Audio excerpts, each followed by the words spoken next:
Мы уже говорили о торговых путях и том, что Нижнее Поволжье, в силу ряда причин стало концентрированным выражением многих торговых путей. Великого Волжского пути, караванного пути, Великого Шелкового пути, Транскавказского пути. И все это концентрировалось здесь. Именно здесь и формируется городская инфраструктура. Первым городом, который был построен уже непосредственно монголами, непосредственно как столица, был сарай Аль-Махруса, то есть богохранимый сарай на берегу Ахтубы. До этого это был русло, собственно, Волги. И что здесь характерно? Вот самый бугор, так называемый больничный бугор на юге, это, несомненно, ханский дворец. И по монгольской традиции южнее от него нет никаких построек. То есть по монгольской традиции ханский дворец самый южный, самый престижный, а дальше все эти постройки как бы веером. Вот это вот самая престижная застройка, здесь выявлены усадьбы, скорее всего, какой-то аристократии, и дальше уже идут кварталы знати. Вот эта вот часть, это было значительное водохранилище, которое собирало стоковые и паводковые воды, и потом по системе водоснабжения, коммуникаций шло в город, где было значительное количество бань. Надо опять вернуться к тому, что, конечно, наличие большого количества городов способствовало уже внутренним информационным, торговым, экономическим связям, которые скрепляли это государство, создавали внутреннее напряжение, производили определенное движение товаров. И вот именно это, а не только сама ханская власть, являлась главным элементом того, почему это государство сохранялось и так долго продолжало сохранять вот эту инерцию к единству и сохранению территориальной целостности. Потому что она была завязана не только на политической власти, но и на экономических интересах разных регионов, которые получали очень много от взаимной кооперации. Понятно, что города очень сильно зависели, в свою очередь, от ханской власти. И настолько сильно, что различные потрясения, в том числе политические, экологические и многие другие, вызвали постепенное угасание.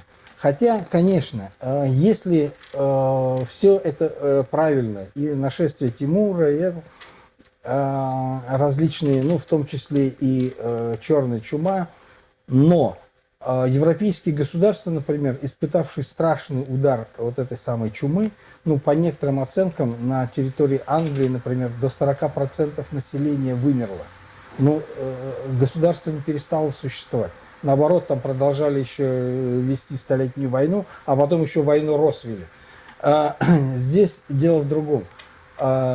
Прекратилась международная торговля по Великому Шелковому пути, потому что чума, в первую очередь, ударила по Китаю, в котором примерно половина населения погибла, а другая забросила производство шелка, фарфора, и началась война всех против всех, которая закончилась тем, что Юаньчжань разгромил монголов и установил свою собственную Минскую династию, и которая прекратила торговые отношения, в том числе с татарскими, монгольскими государствами, и прекратила торговлю по Великому Шелковому пути. Это вот стало главным ударом, который разрушил города. Но при этом города продолжали существовать.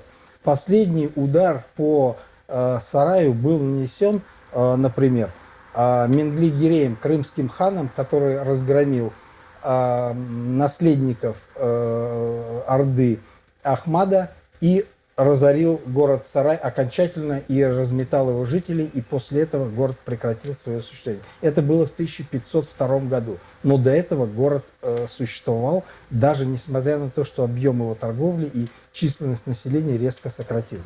После того, как становой хребет, вот эти города и городская цивилизация разрушились, городская жизнь сосредоточилась на окраинах Золотой Орды, и вокруг этих городов, вокруг небольших элементов вот этой самой урбанистической цивилизации возникает новое ханство. Казанское, Крымское, Астраханское, Сибирское. И вот они стали наследниками вот этой державы и традиций городской культуры, городской урбанизации. Но все это уже было довольно регионально, и такого блеска и такого развития цивилизации уже не было. Поэтому мы можем сказать, что уже с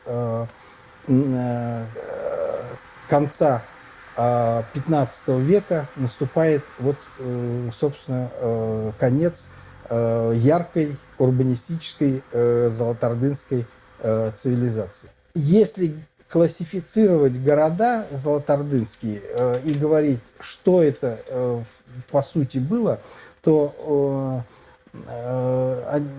Михаил Ростовцев, прекрасный российский историк, археолог, он предложил, раскапывая города Ближнего Востока, такой термин – торговые караванные города.